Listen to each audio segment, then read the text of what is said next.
What's up, y'all? It's your girl Shay Renee. I know the thumbnail says 11:30, but it's getting late, and y'all come on with it. Come on with it. But let's get into Sheree that finally had the fashions for the fashion show.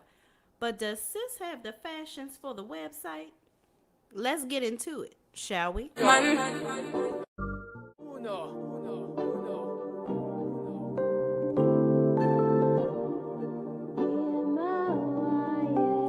can't ball in a life, man. Go on with it, go on with it. Do us. So we are coming with a force, yeah. Blessing they are reap and we coursing on. All right, y'all. So the episode starts off with Blaze in the car with Candy. They're singing a little. Ooh, I have a. Oh, my hair, y'all. I'm not used to this long hair. I was like, what the hell is that? Anyway, so Blaze is riding in the car singing. Drew says her Achilles is getting better. And so her mom says, oh, okay, well, since you're getting better, I could leave. And Drew says, no, you're not.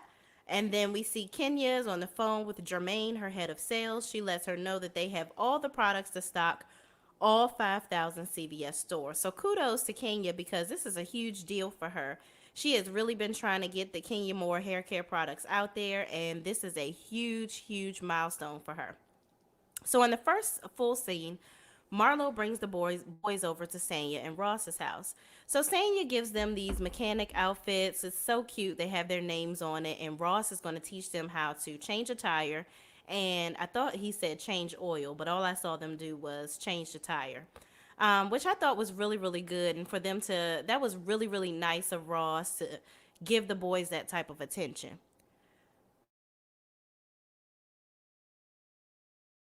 Excuse me, y'all. I got a little tickle in my throat tonight.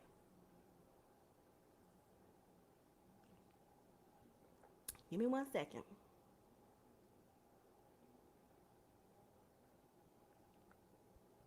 All right.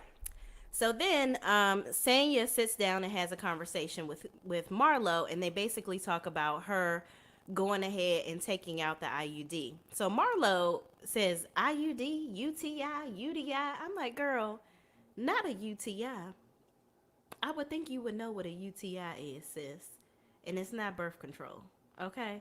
But moving right along, once they get through the semantics of the wording, she tells Marlo that she's going to go ahead and take out the IUD and she's going to go ahead and have a baby with Ross, which I thought was actually really good. I think that it's in the best scenario because at the end of the day, I feel like Ross was pretty much like, have a baby, buy me baby, be a millionaire, and do what I tell you to do, instead of, he basically, they had a conversation and he basically realizes that they were both trying to be right instead of just listening to each other.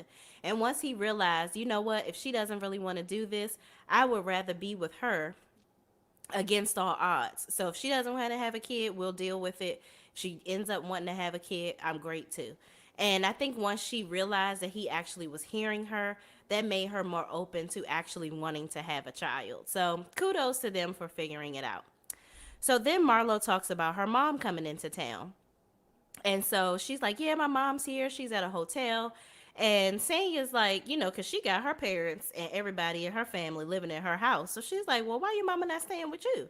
And Marlo is like, well, me and my mother have some issues we need to iron out. And the last time she stayed with me, it was a crazy situation. Apparently, they got into such a big argument that Marlo's mom went and knocked on people's doors in the neighborhood, telling them that Marlo was crazy and going, ham on her.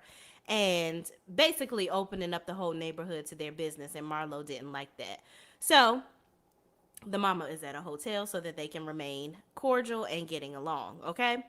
So, moving on, Marlo says, well, I hope when you get pregnant, I hope you have a girl because we got enough boys, and that ends that scene. So Sheree goes to the event space to meet with Tori and Rawan. Now, Tori, I've heard online, is actually a well-known coordinator or party coordinator in Atlanta. Like, she puts on very well-to-do situations and parties, and she's like the place to be and the person to see when you're having a party, okay? So apparently Sheree did one good thing by choosing her to be the event coordinator. So the space is absolutely amazing. Like, it's very beautiful, looks well put together for what Sheree is trying to do, and ultimately her production ended up looking really good. So Tori knows what she's doing. So as they're having a conversation, Sheree reveals that she only has 5 pieces right now. And I'm like, I know you ain't about to send 5 pieces of clothing down the daggone runway. Okay, so both of them are looking at her like, okay, and Rawan is like, okay, well, where is the clothes at? Like, is it in the US? Like, can I go and get it? And I was actually thinking this in the last episode. Like, why she can't take a flight and go get the clothes and bring them back? Especially if it's not that much stuff. You could take an empty suitcase and go get the outfits. But apparently, whatever she's getting, it also has to be like actually made. So I'm like, are you picking up fabric or what? I don't know what's going on with this situation with Sheree, but whatever. Rawan offered to go. She was like, if it's within the United States, I'll just fly and go get it.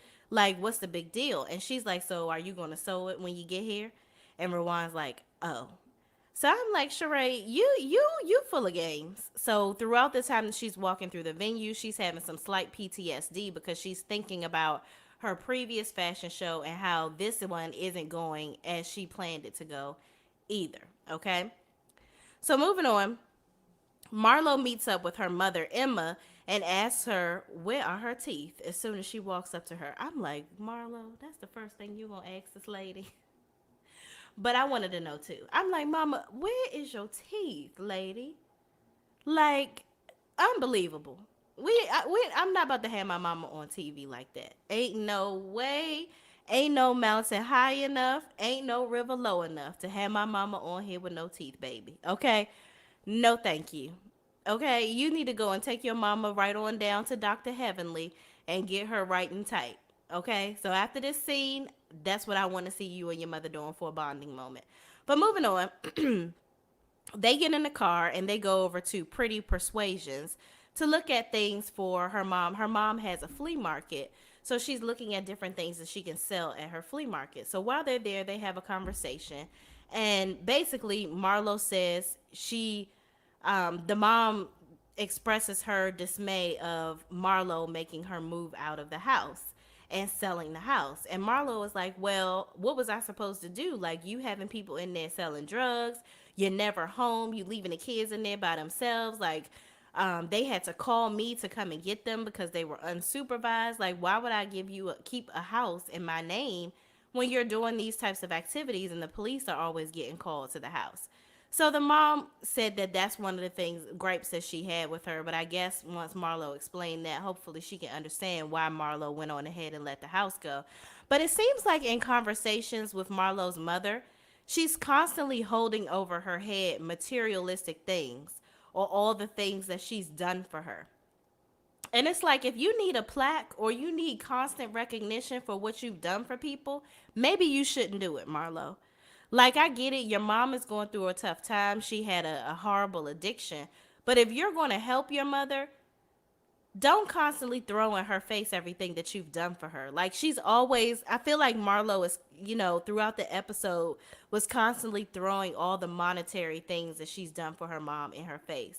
And I didn't really take too kindly to that. Like, I'm the type of person that if I do something for you, I'm doing it for you out of the kindness of my heart, and I'm not going to throw it in your face later.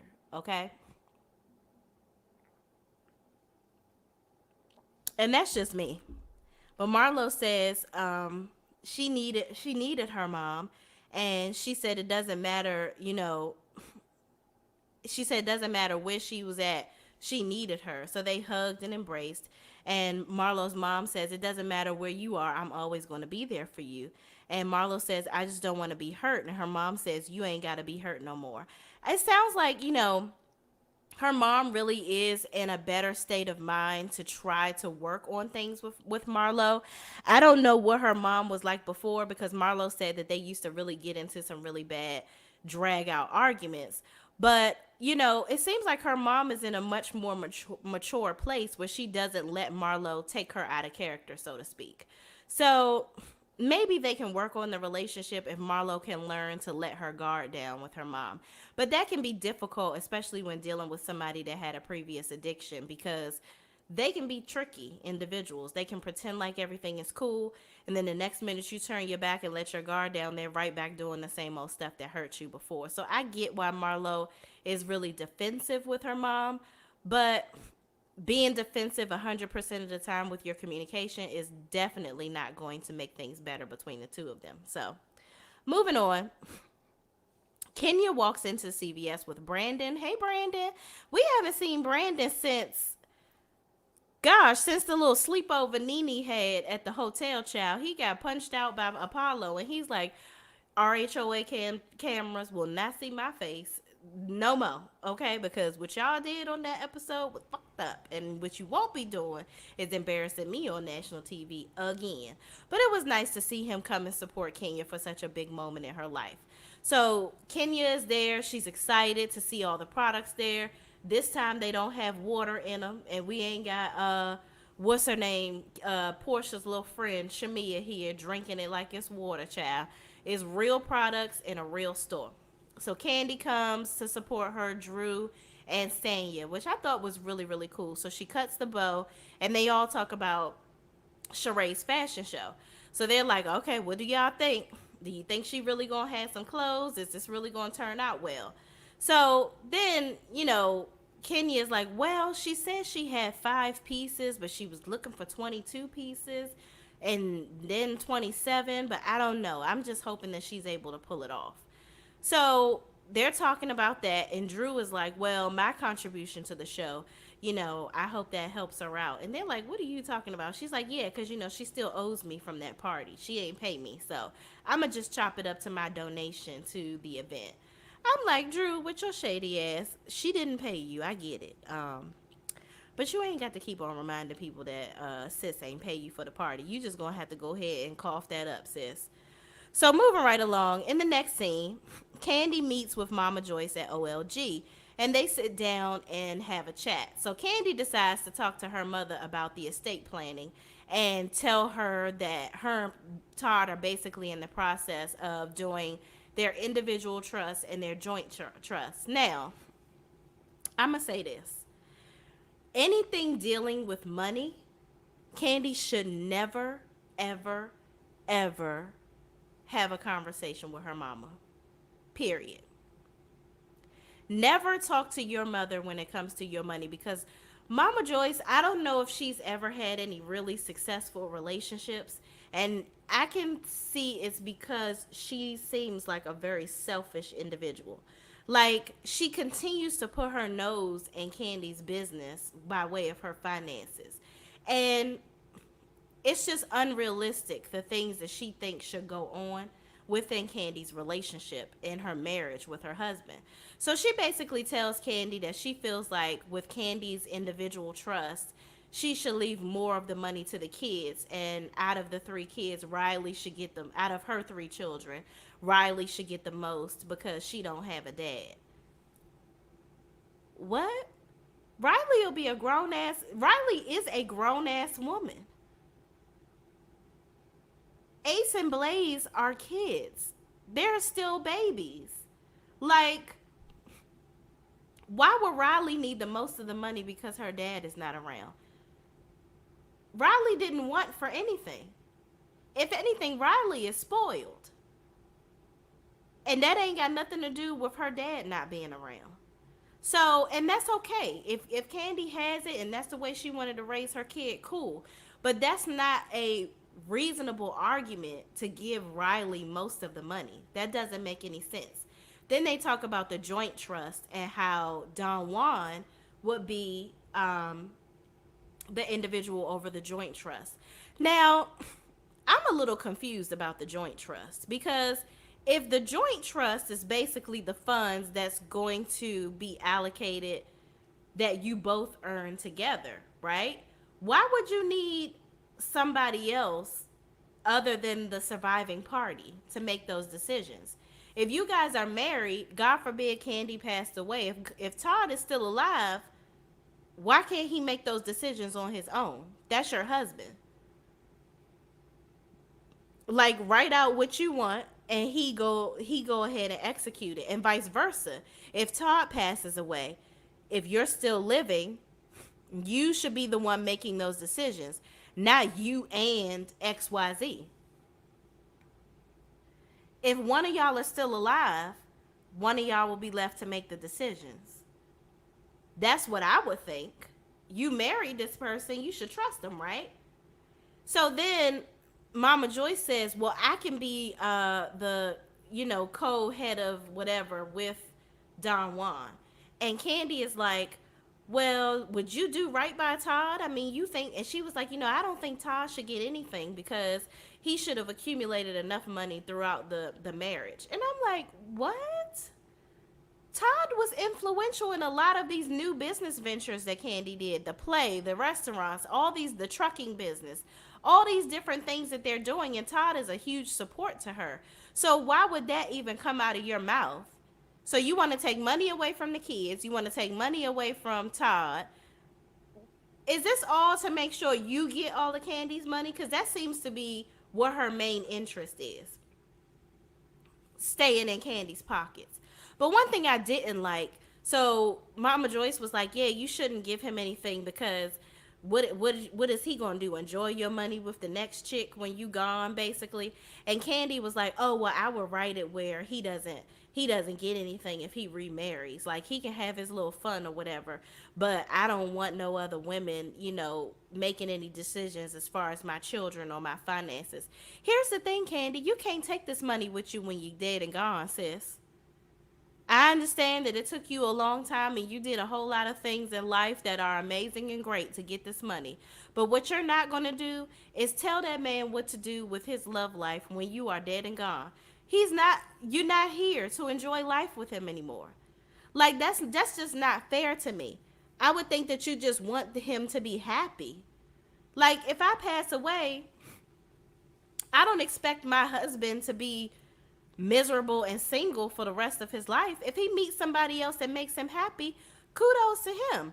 And I married him, so I know that I trust that he's not going to pick somebody that will ultimately be mean to my child. I know that he would pick somebody that is going to do right by our kid. So that tells me that you must not trust Todd, or you really don't know who the hell you married. Like, to think that he would not make the right decisions about a new mate and to be worried about that in death. Girl, rest in peace and stop playing around. Let that man remarry if he want to. Like, that is just so silly. And they worry about all this money that Candy has made entirely too damn much for me. But moving on. And girl, stop listening to your damn mama, because that's why her ass is single.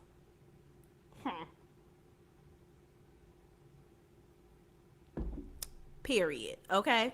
Moving on. So Sheree visits her space the day before the show and is set up for 200 people. And the space absolutely looks well decorated. It looks amazing. And Sheree says that she doesn't have all the samples.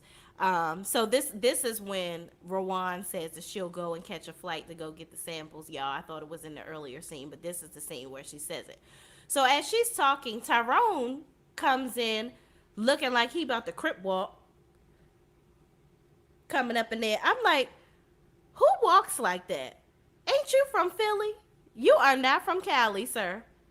And your name is not Debo. What is going on here? Because he was walking in there like he really was about to do something. And so he's thinking that Sheree is supposed to be super excited to see him. And she's like, at first she was like, well, what are you doing here? Then they get to talking and she's like, okay, where's my apology? He's like, for what? Like, you knew that I couldn't be filming because that was a breach of my, parole or whatever.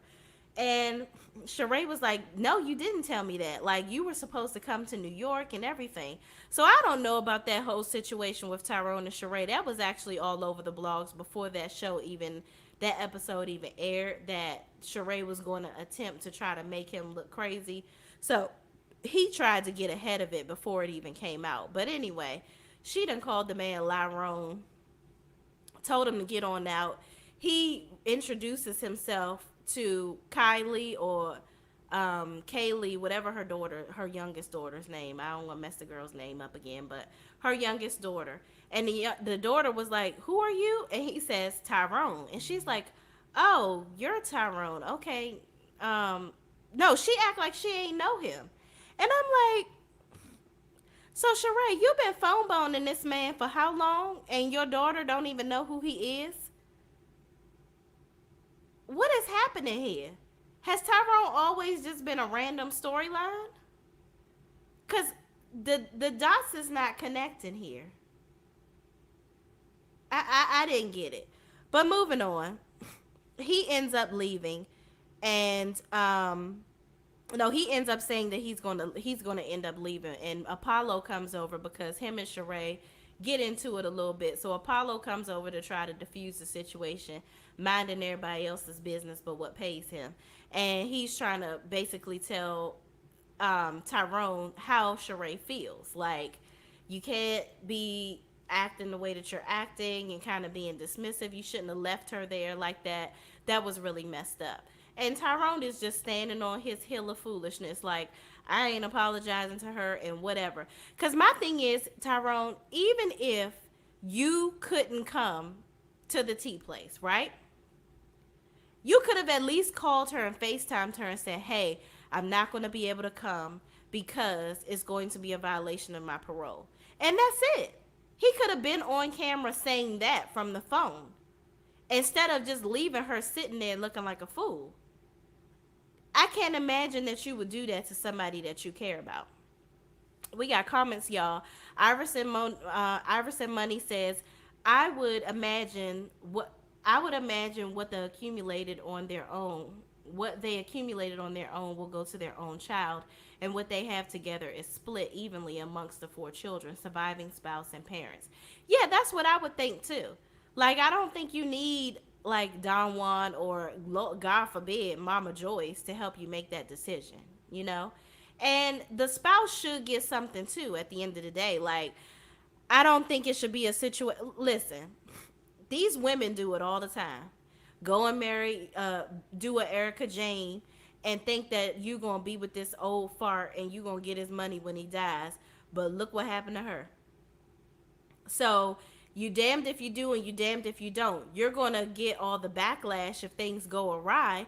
So why can't you get the benefits if everything is positive? So I just see it both ways. And I think that honestly, Todd is a good dude. I don't think he's a Mary J. Blige type of husband that's trying to take over. So I don't know. I just think, be fair with Todd, because Todd seems to always be fair with Candy. So moving on, Emma, Marlo's mom, comes to La Archive, child, and Marlo's business. So she tries on accessories. They sit down to talk, and Emma says she's proud of Marlo. And Marlo says, that's all I really wanted to hear. Marlo really needs a lot of accolades. She really needs people to suction cup their lips to her ass. Like, it just seems like she needs all this attention. And I just don't get it. I don't know if it's because of her upbringing, her being in the foster care home and whatnot. I don't know what it is, but she seems to need a lot of attention, a lot of accolades. And it's really something that she really needs to go to therapy over, because you're a grown ass woman. And for you to need this much attention from everybody that's around you is astonishing. Like, I just half the time want people to leave me the fuck alone. But she wants people to praise and acknowledge her all the time. I just, half time I don't even want to be seen at this point. Like, I just don't get it, to be that old and need that much attention. It's just a little draining for me. I don't know. Maybe that's the introvert in me talking. But anyway, they sit down and talk. And Emma says she prayed for the day that Marlo would come around on Christmas and come and be with the family for holidays. And Marlo says, again, throwing in her money and throwing it in people's face, that she does stuff for them. "Well, y'all sure didn't complain about the gifts I was sending. I'll stop doing that since you just want me to be around." And the mother was like, "I don't care about that stuff. I would rather be around you than all of that. None of that stuff matters to me." And Marlo was like, "Okay, well, I'm not going to send no more gifts then, since you just want to see me." And I'm like, are you trying to start an argument with your mother? Why did you have to say that? Your mother is having a heartfelt moment with you where she just wants to talk to you and she's trying to express herself to you and let you know that she really just wants to be around you more. And here you go with the BS. But I also feel like her mother was setting her up for the okey doke, trying to butter her biscuit so that she can say, and I was gonna ask you, can I bring my man around? And Marlo gets her invisible thong in a tizzy. She's like, why do you always have to have a man around? You always want to talk about a man. Maybe that's why I ain't got no man, because you always putting a man before everything else. And I'm like, well, girl, the lady has some companionship. Maybe she wants to introduce you to the guy. And she's like, and he on drugs? And her mom was like, he's not on drugs anymore. So I'm just like, I don't know if the man on drugs or not. I don't know if this second interaction was the right time to really bring up dude. I think that her mom should have focused on spending more time with Marlo individually, and the man can come later. Like it's giving Honey Boo Boo Mama vibes. Like Honey Boo Boo Mama always got a man and taking him over the kids. And if it's that type of situation, I can imagine that if Marlo feels like experienced that in her life, I can understand why she feels the way she feels.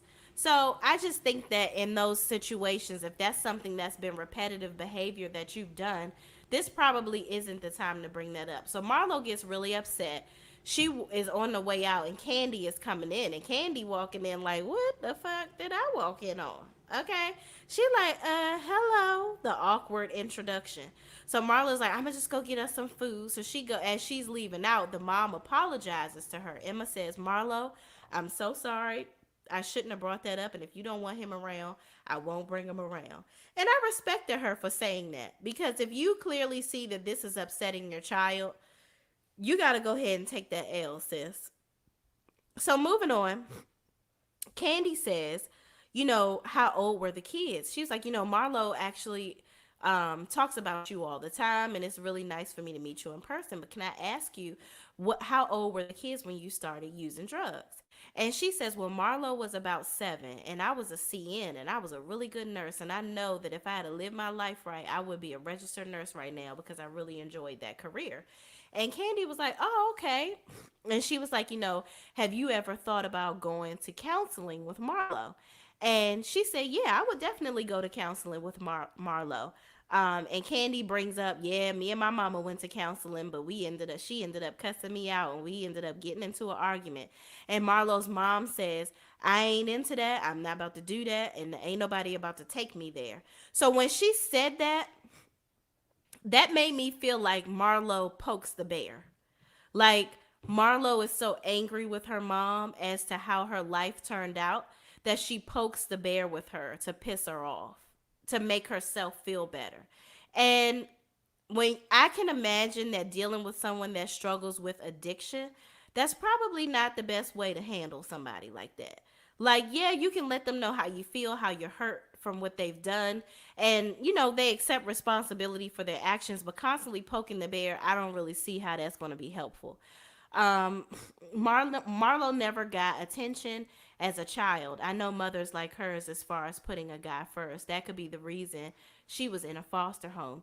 Yeah, and I agree. That's why I used Honey Boo Boo's. Thank you so much for commenting, Denise Long. That's why I use Honey Boo Boo's mama as an example, because she was on drugs, and y'all seen her all over TV and all the stuff she was doing, and basically putting drugs and men before her kids. So I can understand. I saw it through that avenue. So if that's similar to what her mom was doing, I can so understand where Marlo is coming from. So yeah, they have a good little conversation with Candy. The mom expresses herself, says ain't nobody gonna take her to that level, and they move on. So it's the day of Sheree's fashion show. Everybody arrives to the venue, and she ends up having 27 looks total. Okay. The models are practicing, and child, one of them damn near break their damn ankle. I'm like, oh my gosh, girl, this ain't a good look. Okay. So the ladies are getting dressed, and Brooklyn, I thought this was so cute. She is such a cutie pie. She's coming into Kenya's room, and Kenya's like, "Which one do you think I should wear, Brooklyn?" And she's like, "Well, I want to wear that one." And Kenya's like, "This is too big for you. You can't wear it." And she's like, "Well, can you make me one in my size? Can I go with you?" I'm like, this little girl is so sweet. Like, she is so cute. I just love seeing her on camera. And I'm so glad that she can film with her now. So then all the ladies arrive at the venue amongst many others. Monietta Shaw, Fatum comes, and Bravo, y'all know y'all shady for doing that little barking noise when we saw her. And then we have Deshaun Snow showed up. Carmen came with Candy, Bob Whitfield, Tammy McCall, which they're on the radio. I think they have a podcast or a radio show together. Dwight, Lisa Nicole, Dr. Jackie, and I saw Quad, just to name a few. I was kind of I don't know why I was looking for Lisa. What's her last name? From the first season. Like, I thought that she would be invited to come on the show. You know, since she's like an OG or whatever. Like, I didn't think I don't understand why they didn't invite her to come on the show, but hey, whatever. So moving on, Marlo comes in and she tells everyone that Tyrone was there and he had flowers and he had on some black and white suit, child. So he goes into Sheree's dressing room to give her flowers and greet her. And Chateau Thelma, who her mama, is in there as well. And she don't have no idea who Tyrone is. So Sheree's like, "This is Tyrone, mom." And she's looking at him like, "Who's Tyrone?" She's like, "Prison Bay." And the mom was like, "Oh," I still don't think the mama knew who it was. I'm like, "Sheree, who is this man? And how do these, what is going on? How you been talking to him all these years and nobody knows who the hell he is? This is getting very sketchy." So moving on, Dwight comes to Sheree's dressing room and says, "This time you will have fashions and it won't be dreadful." Which, it was nice to see them reunited. And Sheree says that she couldn't do this without Dwight being here, because he was very influential in pushing her to do it the right way this time because of how bad it went last time. So, hey, I hope it works out for her. Moving on. So the show starts late, 2 hours late to be exact, okay? And people are frustrated. Dwight is saying, "This is crazy. I'm ready to go." And then the show finally starts, and Kenya is googly eyed over the first daggone model that comes down the lane. Now, I'm going to say this about this fashion show, y'all, because I did take some pictures of some of the looks. I want to know, why would Sheree plan a fashion show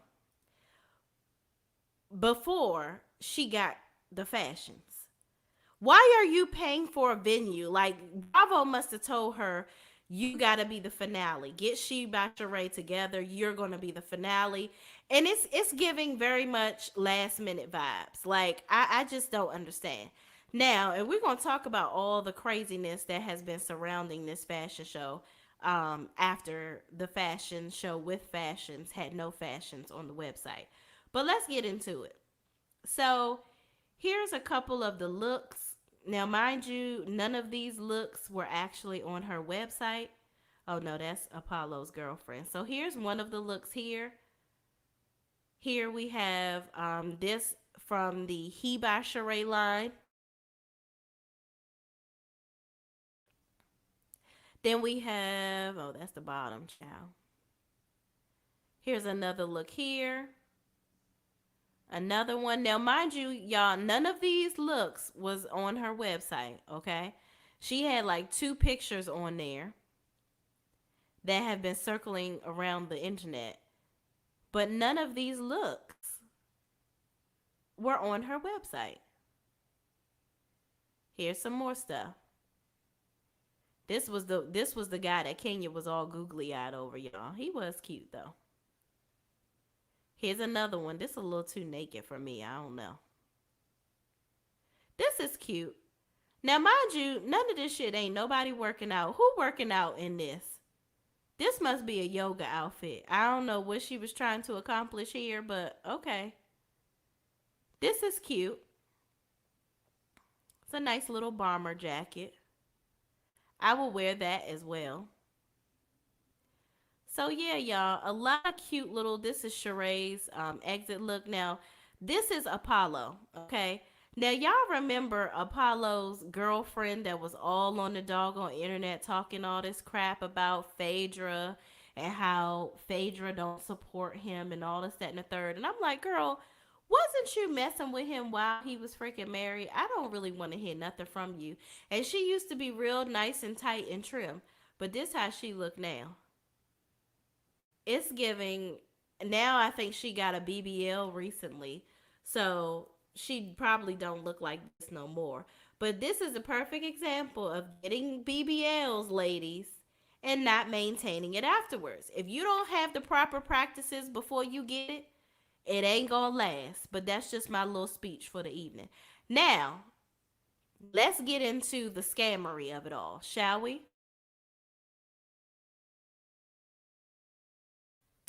So here, y'all, Sheree, the people are saying that Sheree had this outfit and it's an Amazon original, child, and all she did was literally stamp She by Sheree on the outfit. Okay? Now I did post a video earlier detailing what was said in these articles, but I wanted y'all to see what on the She by Sheree website a lot of people are saying that you go on the website and you click shop and you couldn't even click shop right after the episode aired, okay? Then her Instagram page has literally nothing on it. So it's like, what? How are you not promoting the clothes on your Instagram page? Like, even if you don't have them all in stock right now, you could at least be promoting what's upcoming, all these different things. So people were saying that they were trying to shop last night, and here was Sheree's post. She's basically saying, due to an overwhelming response to She by Sheree, the website is crashing. Now, to my understanding, the website never worked in the beginning. But this can't be because Real Housewives filmed in February. So there should be no reason why she doesn't have all this stuff together by now. Even if you wanted to wait until the show aired and then you wanted to make like this big splash of an entrance, you got to have all your ducks in a row by the time this finale airs to go ahead and put your business out there in such an amazing way. And this is what comes up still to this day when you go on the website. It's unbelievable. Like, get your stuff together, Sheree. You and Martell Holt, y'all gonna make a good old couple because both of y'all some procrastinating fools and don't know a lick about daggone business at this point. Now, y'all, there's also a designer out there. I wonder if he was even featured on the show. So there's a designer that apparently or that helped Sheree with her line, and this is just a snippet of what he had to say. So basically, he alluded to the fact that he helped her to get all these looks together, and he spent $2,500 of his own money to even help her meet the deadline so that she can even have a successful show. And basically, she can't pay, didn't pay sir.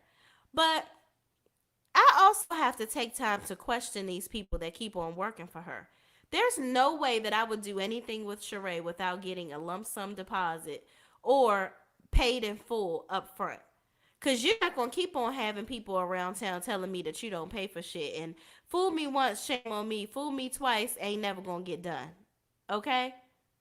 So I just don't understand it all. So y'all, this is a mess. So I just hope that Sheree can get her business together, child.